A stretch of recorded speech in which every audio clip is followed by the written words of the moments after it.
Duela 15 urte etorri nintzen Euskal Herrira bizitzen, eta noski nire buruari esan nion euskara ikasi behar nuela.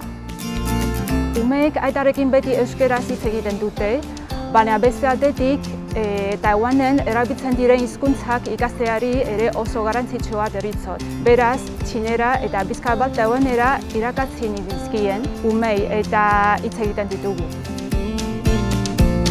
Nire amak ez daki euskaraz, aitak ere ez, baina erabaki zuten guk jakitea, eta nik uste dut egin zutela Euskal Herrian bizi garelako, eta ezin da Euskal Herrian bizi 100% euskaraz ez badakizu. Nire familian egia esan euskarak oso leku berezia du.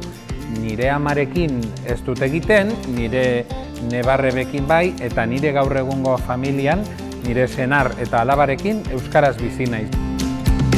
Gaur egun Euskal Herrian hizkuntzari dagokionez, ume bati eskaini altzaion honena, gutxienez elebiduna izatea da. Guraso moduan, nork ez du bere seme alabentzat honena nahi. Nire familian badala euskara, txikitsuenek ez dakitzen ulertuko da ben, baina euskara zite dutze. Eskertu barotzu dela nire amari, nire janekitaian, Durangon biziko ninean, berak euskaraz ikasi zeuela, edo ikasi ebala, ni ikastolan sartzeko.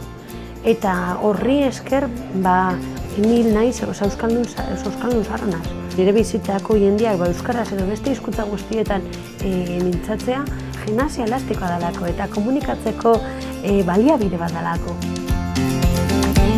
Sé que es positivo para mí a nivel laboral, a nivel familiar, con mis hijas, el día de mañana poder ayudarlas a hacer los deberes y poder relacionarme en euskera. En el municipio también cada vez son más los aitas y las amachus que hablan euskera, y poder relacionarme yo con ellas en euskera me resulta algo muy positivo, cara a ejemplo para mis hijos.